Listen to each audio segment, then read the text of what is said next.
During the Cold War, the Soviet Union forms an organization called Patriot. They chose representatives of the different nationalities of the Union and experimented on them to create a team of superheroes that would defend the motherland against any threat, even supernatural ones.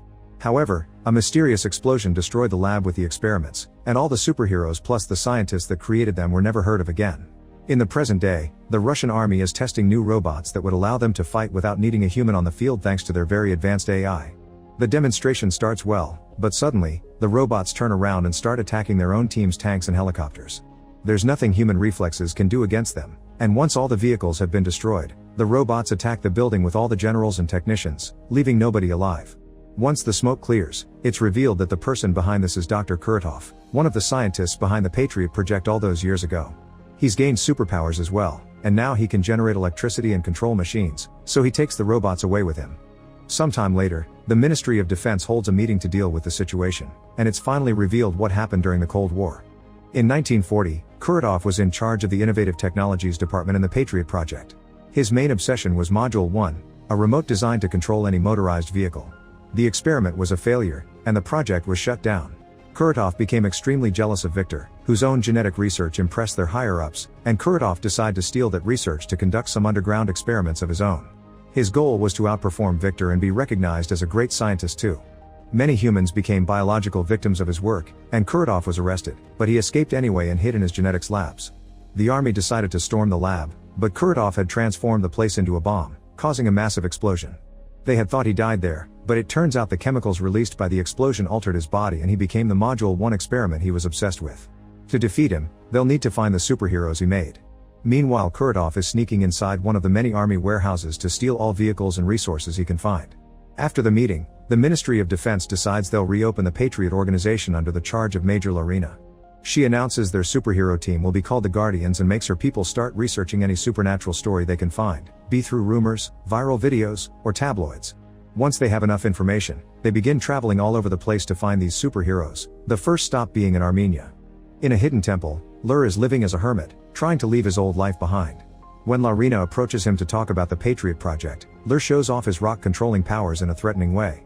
He doesn't want anything to do with the Patriot project because they played with him to then discard him, but he changes his mind when Larina informs him Kuratov is alive and Lur could get his revenge.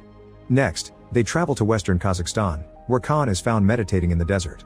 When the agents approach him in armed vehicles, Khan activates his ghost powers, which allow him to move fast and undetected.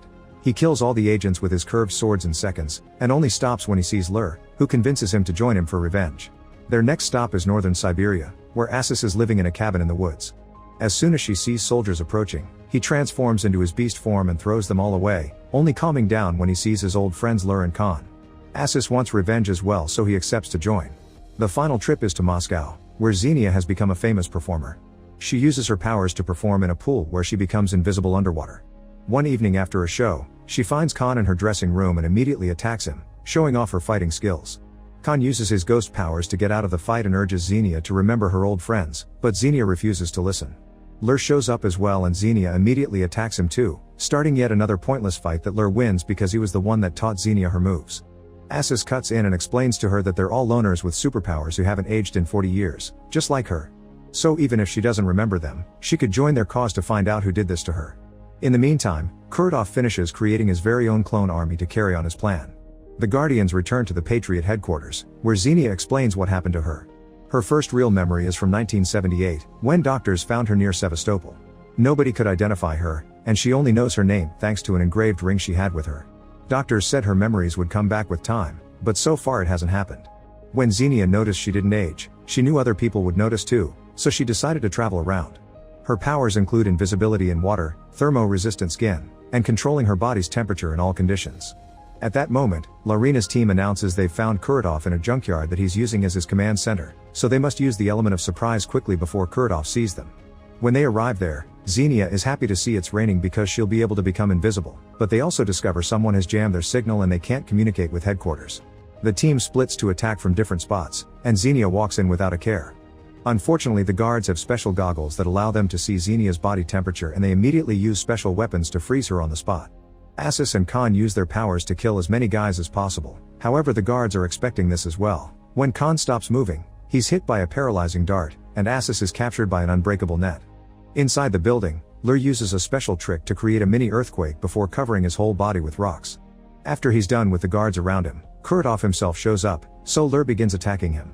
His rocks are merely tickles for Kuratov, who immediately overpowers LIKE and breaks his back. Moments later, Kuratov has LIKE, Khan, and Asis inside a force field cell and explains he had been expecting them, so he armed his soldiers with the corresponding weapons. As the creator of their powers, Kuratov always knew their weaknesses.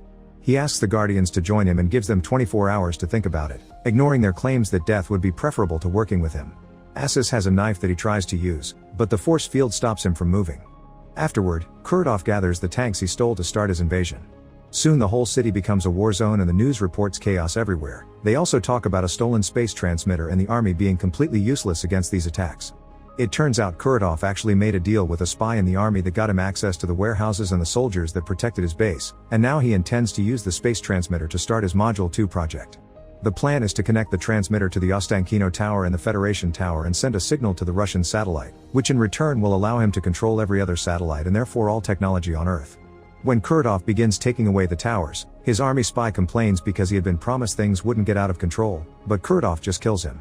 Meanwhile, Larina rescues LIKE and takes him back to headquarters.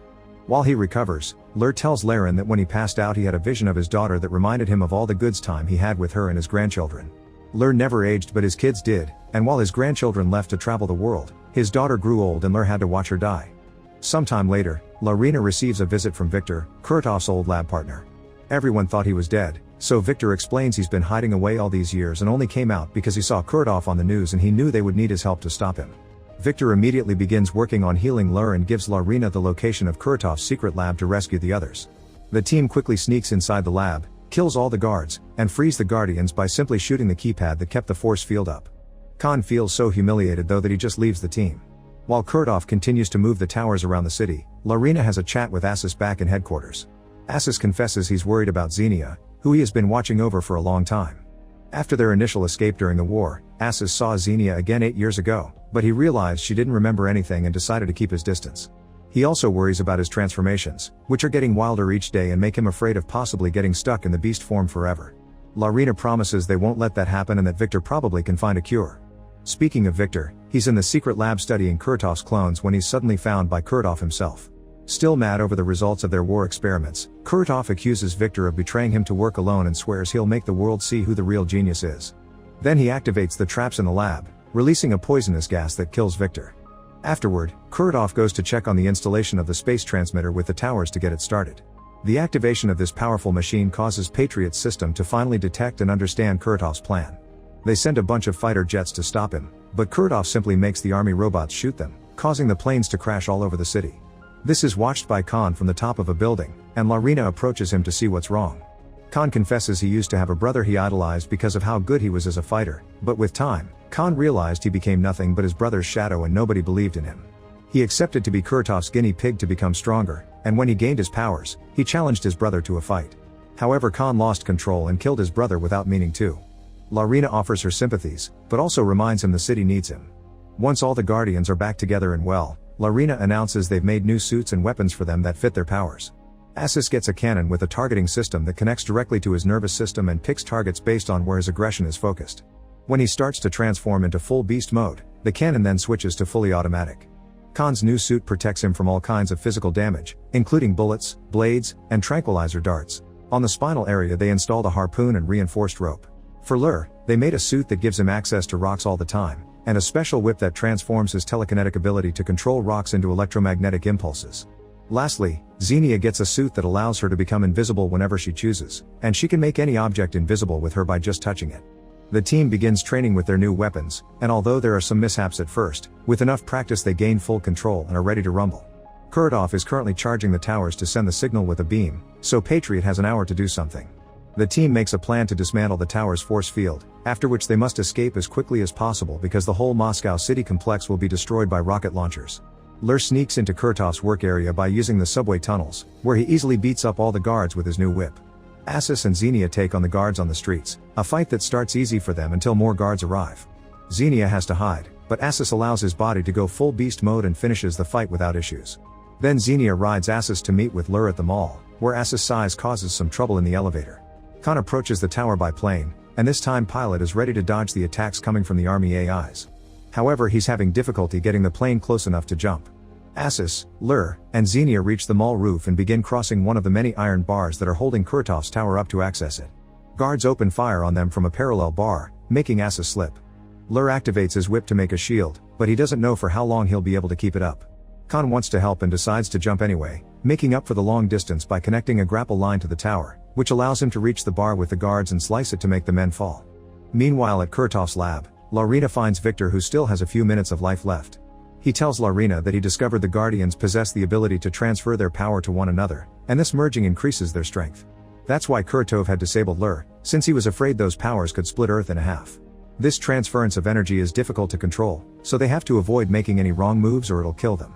The Guardians enter the tower, and after knocking out a few guards, they find the generator. The guys discuss options to disable it, but Xenia just goes for it and grabs it to short-circuit it with her body heat. It hurts her terribly, but it also manages to shut down the force field around the top of the tower, and Asus catches Xenia right before she falls. With the field down, the army wants to start bombing, but Larina asks them to wait so that the Guardians can get their revenge. The Guardians go to the top of the tower to fight Kurtov, but things don't go well. With his power, he easily disables Asus' cannon and LIKE's whip, and his strength takes care of Khan. Xenia dodges him just in time and touches LIKE to make him invisible, this way he can use his whip again.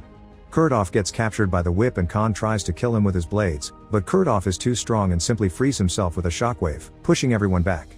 Next, Kurtov goes after Xenia, causing Asus to leave his cannon behind and enter full beast mode without caring about the consequences. Unfortunately, Kurtov is still strong enough to knock him out with one hit. The army announces they can't wait anymore and sends their vehicles to blow up the area. As soon as Khan sees a plane flying by, he connects his grapple line to it, then he connects all the Guardians to the line so they can be taken away. Kurtov notices this and uses his powers to make the plane lose control, prompting Khan to cut the line and release all the Guardians in the river before the plane crashes. At that moment the army finally launches its missiles, but Kurtov laughs and makes them explode in the sky before they can even reach him. As Kurtov finally begins making contact with the satellite, Larina meets with the Guardians by the river and tells them what she learned from Victor. The Guardians decide to take the risk and concentrate all their power on LIKE, who charges a blast of energy that he shoots at the tower, instantly destroying it and all the buildings that surround it. It also causes Kurtov to fall to his doom. The newscasts report the city has been saved, but nobody knows the cause of this supposed terrorist attack and they're waiting for the defense minister to hold a press conference later. They also think it was the armed forces that saved the day with some secret weapon. Efforts to rebuild are getting started as well. Larina expresses gratitude towards the Guardians for their help, but the Guardians announce they're going back to their boring lives, especially Xenia, who has remembered the source of her ring. However, they promise they'll come if big trouble happens again. Before they leave, Larina tells them they found more Guardians. Sometime later in the middle of the night, two men stop a van from which Larina comes out. She quickly fights them, and once they're under her threat, she makes them confess they were sent by someone named Farum. Hearing this name leaves Larina worried. Make sure to subscribe and turn on notifications so you can watch more videos like this. Thanks for watching.